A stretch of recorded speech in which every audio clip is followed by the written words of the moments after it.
Branding is the long game. Branding is the impression you're leaving. It's the mark you're leaving. It's, when you walk into a room and you introduce yourself, after you leave the party, what are people talking about, when it comes to you? And marketing is more of the, how do I sell this right now in the short game? Introducing the Vixen Voice, a podcast for ambitious women entrepreneurs ready to move into their feminine essence, live their truth, and unlock their full potential. I'm your host, April Roberts, and each week I'll be interviewing inspiring women who decided to take a leap of faith to pursue their dream. Women who believe that they were born for something bigger. Hey there, just popping in quickly. It's April Roberts, and I wanted to thank you for being a loyal listener of the Vixen Voice. It means so much to me. And because of that, we're going to be popping in these little announcements because I want you to be the first to know what's going on at the Vixen Gathering. So if you haven't done so yet, click the link below and check out the Vixen Founders Collective. The members who are already in are raving, and we would love to have you join us in the ultimate business consulting, networking, and personal growth community for Gen X female founders. See you there. Hi, and welcome back to another episode of The Vixen Voice. Today's episode is near and dear to my heart. We're talking to Sadie Lovemore, who I work with.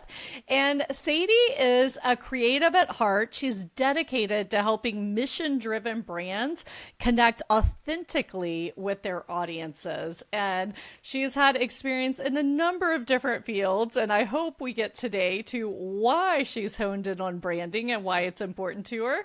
And what we're going to be chatting about, among the things, is branding and identity versus marketing. Both are important, but they're two different things, right? So first of all, Sadie, welcome. Thank you. Nice to be here. I know. It's so fun to have you. So as I share, I work with Sadie, and one thing I love about Sadie is she goes above and beyond the call all the time, to the degree that sometimes I'm like, you don't need to answer me right now. You don't need to work right now. And it's not just that, it's not that she's a workaholic. It's that she really cares that much. And that's so hard to find in the world today. I know I just found a new place to live, and my final decision was made because the guy was genuinely reaching out and checking with me and really trying to help me out. And I think we can all agree that a lot of things have become commoditized and people are not that kind in business. And so when you come across someone who's kind and aligned with your vision, it's like a treasure. So Sadie is one of my treasures. So welcome, Sadie. Thank you so much. That's such a nice sentiment. Yeah, I'm excited today to chat about branding and these differences because honestly, too many people get it wrong, and it's really important to get this clear before you sell anything. Yeah. I agree. So before we get there, what I'd love to hear from you, Sadie, is because I know you've done a lot of things, you have experience around. And by the way, in her spare time, she's a singer, actress, a proud wife, and mom to 3 furries. So trust me, this one, and she goes to the gym almost every day. So this woman has a lot going on, right? So what I'd love to hear before we talk about what branding is why branding for you? Because you have a ton of skill set. I know you help me in many ways. What is it that you love about branding, or what attracted you to specializing in this? Well, it's really something that became a natural progression. It's really your identity. I really firmly believe that people buy people. They buy from people they know, like, and trust. And for me, I suppose in every field that I was in, I recognized that no matter what I'm doing, people want to work with me because of my core values, the fact that I really care, the fact that I have attention to detail, all of these things. And where people, I suppose, struggle in that is not being clear on those parts. And I see it so clearly in others. For instance, you're this amazing intuitive woman who's able to speak to anybody and go, I know what you need, right? And that's that fairy godmother essence, that quality that sometimes people have a hard time seeing in themselves. But I'm able to see that in them, and I really just enjoy being a guide in that and helping them find their brand voice, their brand identity. And so it just became a sort of thing where I found myself talking about it with people and going, "Oh no, you should do this because you're great at XYZ." And it just ended up falling into my lap, I suppose. I love it. So really like seeing the best traits of people and helping them exude that in their brand. Yeah, exactly. Yeah, that's really beautiful. So let's talk about branding and identity versus marketing. We'll start with the basics. Like, what do you see as the difference? Okay, so branding is the long game. Branding is the impression you're leaving, it's the mark you're leaving. It's, when you walk into a room and you introduce yourself, after you leave the party, what are people talking about, when it comes to you? And marketing is more of the how do I sell this right now in the short game, right? These are the things that you need to do to generate leads and constantly bring in cash flow. But you cannot do that without having a solid brand. You cannot do that without knowing who you are to the core, right? Your core values. And you need to know who your ideal client is. But first and foremost, you need to know what those even 6 core values are that differentiate you from other people. And then you're able to sort of niche down to what can I then market. Does that make sense? I love totally. It makes sense to me because when I talk about marketing, I'm like, yes, you want to know your ideal client, but you want to be clear about who you are too, because, my whole life I've wanted this to be a fit. Even when I used to interview for jobs, right? Like I never understood why someone got upset about not getting a job, because if I didn't get a job, I was like, cool, wasn't meant for me. Let's find the one that like we align, right? And so I think that unfortunately so many business owners get themselves in a cage because they're marketing to maybe the avatar ideal client, but they haven't clearly articulated who they are. So maybe for some reason it becomes not a match, which down the road becomes a sustainability service delivery issue, right? So Right. I actually love that idea. And you said, up to 6 core values. I like to stick with 3 just because I like to keep things simple, as you know. Like Sure. short list. But when you're first working with a client, do you help them like to define these core values, or do you just kind Oh, of yeah. recognize it and talk, or talk us through that process? Yeah, absolutely. So, firstly, I have this intake questionnaire that I want all the juice. I want to know Yeah. what your why. I want to know what drives you, why you wake up in the morning. I want to know all of these Yes. things because we're going to narrow it down, right? And then ultimately, I have worksheets that I take them through, and I have this list of core values. It's a crazy list, and Yeah. you're going to circle the ones that first, light you up. But then you're going to narrow and you're going to really think about it. And sure, some of these can be for internal use, but they are going to be the things that are the cornerstone of your business. And so when you're making decisions later on, you go, wait, that's not who we are. Maybe you changed, Correct. but your business didn't, right? And you need to stand by that so that people don't feel like you're wishy-washy. And then we go through the ideal client matters so much that I just want to start with the core values, then we get into the ideal client, and I want to know what are all of their pain points, you know? How old are they? Are they 10 years old? Are they 52? And then let's keep it within a 10-year range. Sure, there is attitudinal marketing, but let's get really clear on who you're talking to, because that's what you do every single day. And, what are they thinking about when they go to sleep at night? You know, all of these things help you create your positioning statement, and that's ultimately what makes you unique. So I take my clients through that whole thing, And ultimately, they come out with something that they probably already knew. It's just honed in. Well, and articulated better, because one of the challenges of being a business owner, especially when you kind of are the face of the business, right? It is, like you said, seeing these things and articulating them clearly about yourself. So having a guide like you to run you through that, and I mean, only because I know you well, I know you would be like, yeah, you're saying that, but I'm hearing this, or like, which you really need, because it's a challenge to do that. Yeah, and I mean, I have the privilege of working with the co-founder, Janet Newman, who is a very close and near and dear friend of mine. And she, you know, I think working collaboratively is so amazing because we capture each other's blind spots. So she comes in, and if I'm missing something, or if I'm listening to the data here, she'll be the, intuition that's going, actually, I heard this when you were talking about your mother. And she'll do something like that, and she just adds such a lovely component and artistry to everything that we do.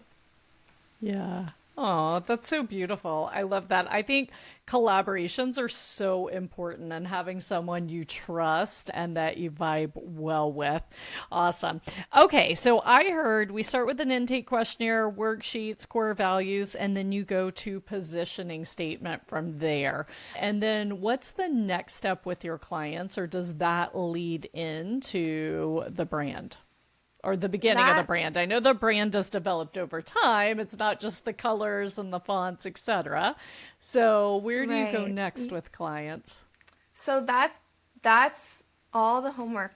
That's it. And then we go away into our little design cave and study, do some market research. We, essentially, because colors have meanings, right? Yes. Like, for instance, blue is, you'll see that with a lot of businesses. It tends to be, a trustworthy tone. And so we take into consideration all of the things, the meanings of colors. We're looking at the logo script, all of these things, how they evoke your core values, but attract your ideal client. And then we put all our energy into creating one concept, because I don't believe in having watered down versions that I'm like, okay, I created 3 things for you. Here you go. Which is the best one? Why is the brand expert asking the client what they think is best of 3 options? That shouldn't happen. Okay, great. I wanted to clarify what you mean with concepts. So I think I'm hearing you correctly, because I did a rebrand in my financial firm, and they came back with 3 different concepts, right? And I think I ended up blending, or, I was working with my parents. So that's what you mean. Like, you're coming back with, hey, this is what we recommend. You're not coming back with, here's 3 potential roads we can take. Right, because designers always have a favorite anyway. Yeah. They're always like, I hope they pick this one. And it's not that we don't do revisions, because we will. If the one concept doesn't jive, we'll say, okay, well, is it the font that's a little too skinny or something? Or maybe if we go a little bit warmer with the tone, something like that. And there's like, okay, that's perfect. That's exactly what I was thinking. Or maybe it's just something of, I feel this reads too masculine for me, and my ideal client actually doesn't like this style. Okay, but we do that work to the best of our abilities and make sure that we're providing you with concepts that we believe in before we move forward. I love it. And I want to dig into some other topics that you mentioned to me, but you mentioned colors are important. And, I got my color palette down before I was working with you. So now you're making me curious. We're going to go into a questioning it. But, it took a lot of time to get the right shades down of each of the colors. And as you know, I have a subset of colors too, because I wanted colors representing chakras or different topics that were kind of like Roy G. Biv. And because originally I wanted it to be like feminine, but also fun. I mean, I grew up in the 1980s with like neon, right? So I want it to be like reminiscent of when we were kids and fun, yet sophisticated. And it took forever to get those colors right. I will share that. And I mean, I love that you're on my team because you're the first to catch things, but I hate, like, we use eggplant instead of black, like a deep eggplant. And people are always trying to put things in black. And as you know, that has significant meaning for me as a spiritual healer. And so I'm like, no black, right? And so I just share this story because I think sometimes we as business owners are busy or distracted, or we don't think it's important. And we let other people we hire either water down our brands or change them. Or so I just want you to talk a little bit about a brand guide and why it's so important, to stick to these design elements, no matter what we're talking about. When you have created your brand guidelines and you love it, this is now your Bible. Don't do anything else. Sure, for certain marketing campaigns, you can say, oh, but this thing, it aligns with our core values and our ideal audience, so let's try it. Let's sprinkle something new in. Sure, but at the same, like, why are you changing everything about it? Why does it look so different, right? You don't want everything to look crazy different so that people don't even recognize who you are, right? If you're looking at, say McDonald's versus a high-end luxury restaurant, what you're going to be able to tell, right? The high-end luxury restaurant is probably going to feature stock photography of people really enjoying themselves over glasses of champagne and having a beautiful warm ambiance, whereas McDonald's is more of, we want to bring joy to our consumers with fast food, and they're laughing over their burgers, and it's friendly and joyous and all of these things. It's a simple thing when you realize that you consume these things every single day visually, and you can easily differentiate between brands based on what you already know. Yeah, I would agree with that. And I kind of want to just circle back to this point because, as you know, especially, thank goodness we're working with someone good on Facebook ads now, and I feel aligned. It's the first time I feel aligned with the ads, and it's our first round. I'm sure we have tweaks to get it more on brand, but people are quick to say, oh, but here we need a big red button, even though red is not part of your branding guide, right? I know, I see you like having palpitations already. So I want to stay here with this topic because, at the Vixen Voice, we're about empowering women to think outside the box and also letting them know they're not alone. I mean, I have a very strong brand guide, and plenty of times I have people like, oh, but you need a big yellow button and here's why, right? And thank goodness I have you, like the guardian of the brand, because I don't have time to be fighting with someone over a big red or yellow button that isn't part of our brand, right? So I just kind of want to share why these things are important and why you can still, so many times they don't share the psychological concept. Like, you obviously want your sign up here button to stick out, but like magenta's in our brand guide. Why couldn't it be magenta, right? So just kind of share your thoughts on that, and it might help some of our listeners deal with these situations. Okay, so you're going to have all of these coaches that ultimately know best, right? But the reality is that sometimes they sold their businesses and now they're in this realm of coaching, and they're like, I've done it before. The way I did it worked for your business. Yep. You honed in on your business. It's not what worked for them isn't necessarily going to work for you. It has to be authentic to your business and your ideal client. So if somebody's telling you, oh, you need something neon here, and you're a spa. No, you don't. Yeah, not going to work. You don't. Unless maybe you have an edgy clientele and they're just like really wanting neon eclectic moments in their lives. It's really just, if it feels wrong, it's probably wrong. Don't do it. Yeah. And another thing is you can see how crazy cluttered a lot of these coaches, like their materials have so much information, you don't know where to look. No, please keep it simple. Keep it simple. Keep the text simple. We can't read novels at a glance. And if the image that you're choosing doesn't have a meaning, pick a different image, right? You know, if you're looking at social media posts and things like that, and people want to fit everything in about the event or whatever it is, no. Just what is the client going to get from this? How are you going to help them? If you were reading this post, what would be the thing that would attract you as your ideal client? If you're not constantly putting yourself in their shoes, you're doing something wrong. It's not about what you want. It's just about the fact that it aligns with your core values. So don't just go on Canva and throw a bunch of colors together and be like, this looks good. This is the foundational work. It's the deep work. It takes time. Sometimes it takes months. I've worked on brands that the branding, the first portion, takes 3 months. Okay? But then once that's done, you can fly away with it, right? And you can trust that this is something that you can be proud of. Yeah. And I know you like to talk, you mentioned to me something about the brand you want versus the brand your audience needs. Can you share with us a little more about that? I think it's really, say you're marketing to children, right?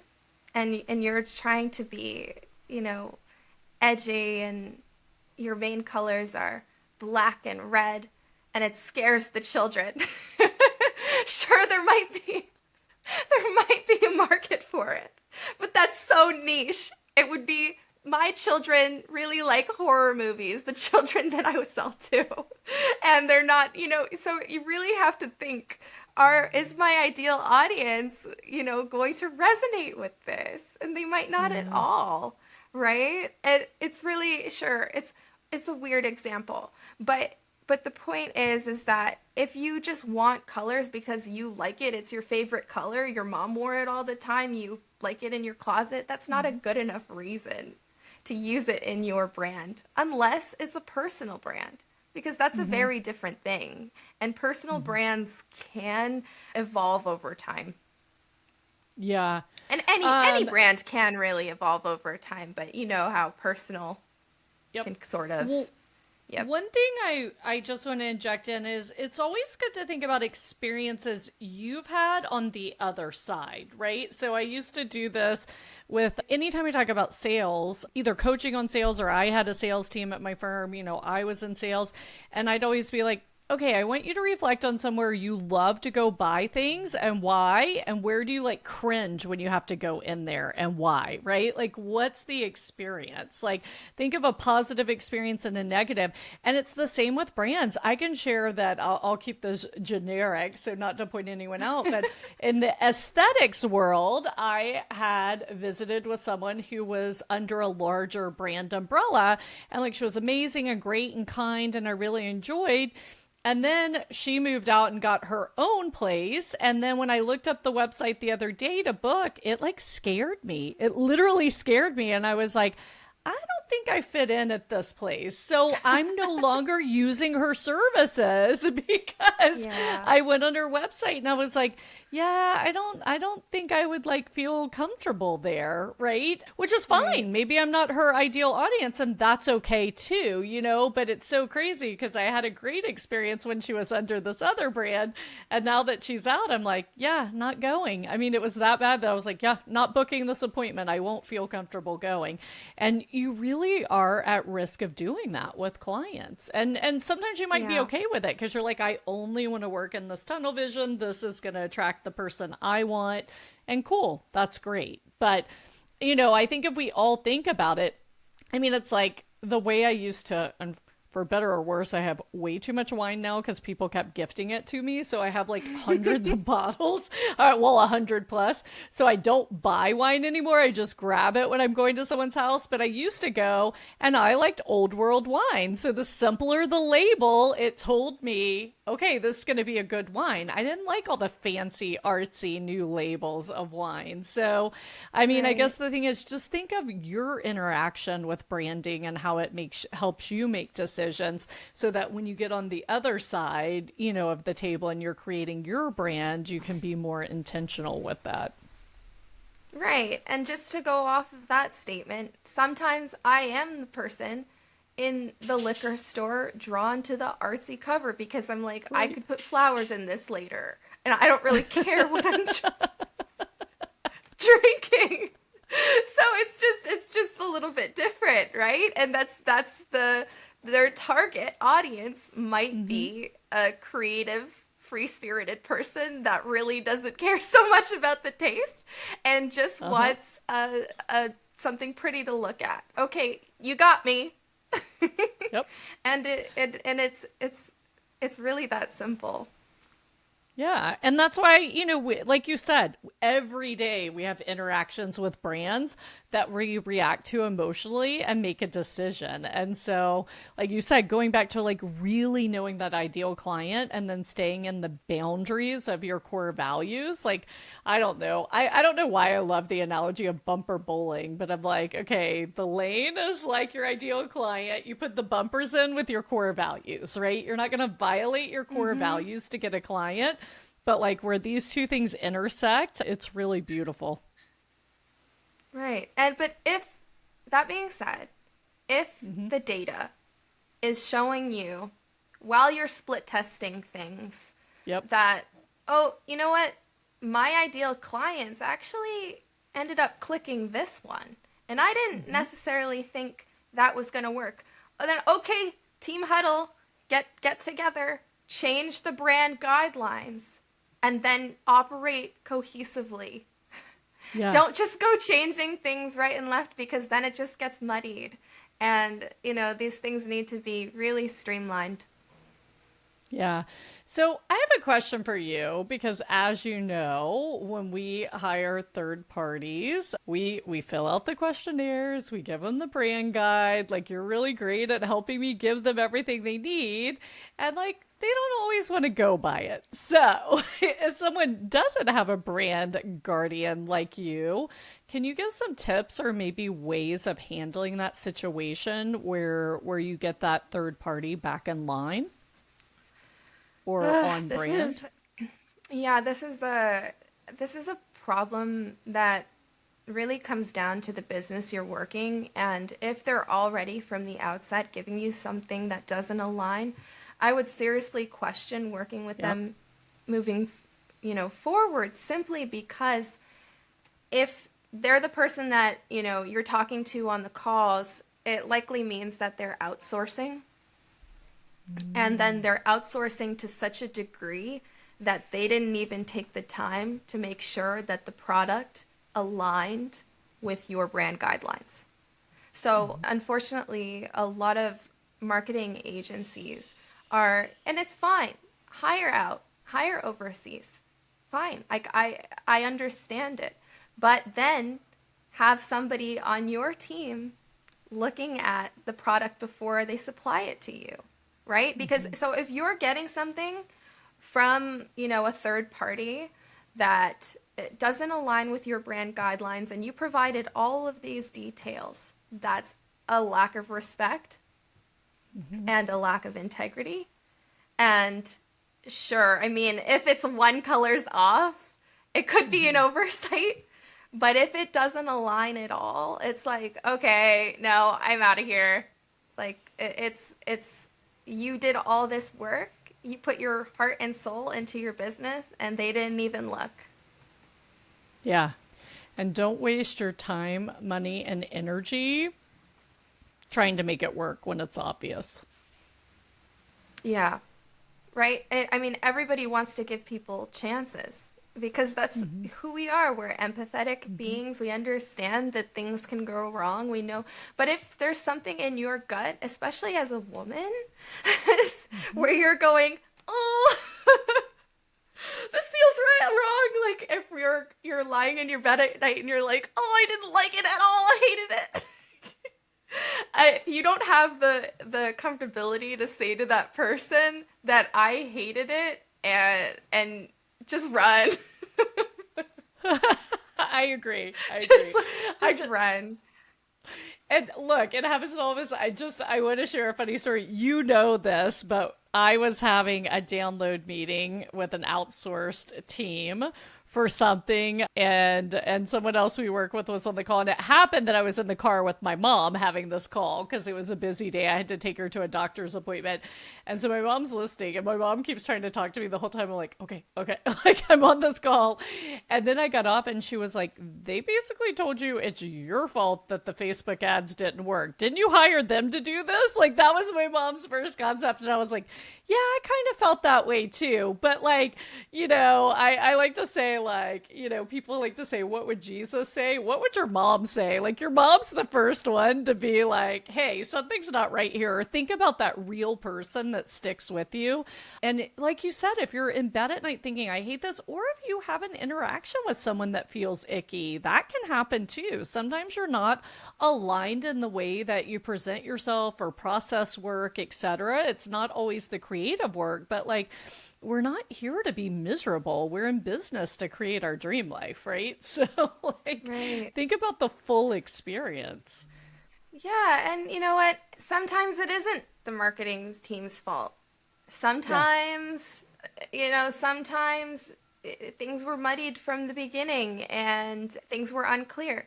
But you should know based on the work that you did and that you put in whether or not that's true. If you True. know that you didn't fill out their questionnaire and that Yeah. you didn't give them what they need, then they can't work. And it really comes down to what worked for you when you were starting out. What made people want to work with you? Because some people, they just have an idea and then they have the cash to back it up. And they're like, let's go. Let's hire all these people. But if you didn't sell it to a few people already, well, you don't have a proven business model. And you are Yeah, you don't have hiring a marketing viable concept. companies. You're hiring marketing companies to sell what authentically? How can Yeah. you sell authentically that way? Well, and to that point, if they're doing a piece, so if we're in this example, an ad is part of a funnel, right? They're either driving them to a Hmm. call with you, driving them to a webinar, driving them to purchase. Like, if the pieces aren't looking at each other, then you're probably not going to be aligned. Like, if you have an ad company that's not then looking at your landing page, your emails, etc., and aligning things, they're not going to be aligned. So just make sure it's a cohesive team and comprehensive. Yeah. One of my clients would ask me, Sadie, how do you even know that? Well, when we're digging in, we're reading about you, everything that we could find Yeah. online, finding out what you accomplished. This is also on the people that you're hiring to do the work, the homework. So, if honestly, it just goes back to if you have from the outset, if your intuition is saying this isn't a fit, it's probably not a fit. And there is someone out there who cares. Yeah, and there are plenty of fish in the sea, we'll say. It's so funny. Yeah. I interviewed a dating coach this morning, and she shared with me that she went on 200 first dates in 2 years, and that was the beginning before she met her husband, or for her dating coach. So we Oh, were talking. She was wow. talking about the right person at the right time, right? So it's no different in hiring for your business. It's like dating. You might It kiss a lot of is. frogs, but you Yeah. will find the solution.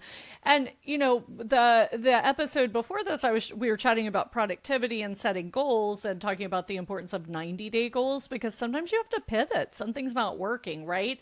And I just reaffirm this because, at least it's been in my experience. Sometimes when you have employees, they can't pivot like you can, or they don't understand that you have to kiss a lot of frogs, right? And so this is why it's so important to hang out with other entrepreneurs, to talk to marketing experts, and like really understand the business. And then you're just the leader and you guide the team, because there are plenty let's put it, there is plenty of counter-entrepreneurial attitude in the world. It's the majority of the world, right? So if you're going to blaze this path and like create a brand that really represents you and then marketing to follow up, it does take work. It takes the right fit. And when you find the right fit, it takes a lot of work on their part, a lot of work on your part. So anyway, I just repeat these things because I love to repeat the things that I see my clients struggle with and I know I've personally experienced, to let you know it's okay if you're listening and you're on your third marketing team, or how many ads teams have we been through this year? I think it's our third one. And finally, it's great. Like fingers crossed, like seems to be great. Yeah. But anyway, I'm gonna toss it to you, Sadie, to take us home. Any last words of wisdom or thoughts about branding and identity before we hop? Well, I think it comes back to the beginning. I said I work with mission-driven brands. And so you need to be really clear on your mission, right? Mm-hmm. You need to be really clear on your why. And if you really want to help people, if this isn't a lie you're telling yourself, if you actually want to make a difference in people's lives, do the work. Think about, think about all the things that bring them pain and how you can turn that pain into pleasure and delight and excitement and fun and happiness. How can you make their lives better? And if you focus on that instead of just constantly looking inward and feeling like, I need to change this because this didn't work this time, just remember that consistency pays off. And if you consistently put out this message that you want to help, there will be people that want to be helped by you. I love it. Thank you so much. All right, everyone. As we wrap, and by the way, Sadie has very graciously offered a 15-minute audit to anyone listening. So Sadie, do you want to share your website? And for everyone listening, it's in the show notes. And as I remind you every episode, I know I don't go read the show notes either, but it's really simple. If you go to vixengathering.com/podcast and share your email address, we will drop it in your inbox every Tuesday and Thursday. So that's a simple way to stay in touch with our guests and get the tremendous resources that they share with us. So if you haven't done it, go subscribe now. So Sadie, that being said, for those who aren't going to subscribe and aren't going to check the show notes, what's the best way for anyone listening to connect with you? Yeah, if you go to koseidesigns.com, that's KOSEI designs.com, we have a contact form, and you can just reach out there and mention the Vixen Voice, and I'd be happy to look at your stuff. That being said, you won't really find me on too much social media. I'm primarily on LinkedIn because I like to keep my life separate. I love it. Boundaries, super important. So awesome. Check that out. And as I always share, the world needs more love. So how can you go out and show more love for yourself this week, for your business, and for your brand? Think about it. All right, Sadie, thank you so much for our time together. I know I'll be talking to you soon. It was fun. And for everyone listening, go out, show the world love, show the world who you authentically are, and I'll talk to you soon. Thanks again for listening to the podcast. If you enjoyed today's episode, be sure to hit subscribe so future episodes are automatically downloaded directly to your device. And if you want access to today's show notes, including links to all the resources we mentioned, visit vixengathering.com/podcast. Thanks again for listening, and I'll catch you next week for another episode of The Vixen Voice.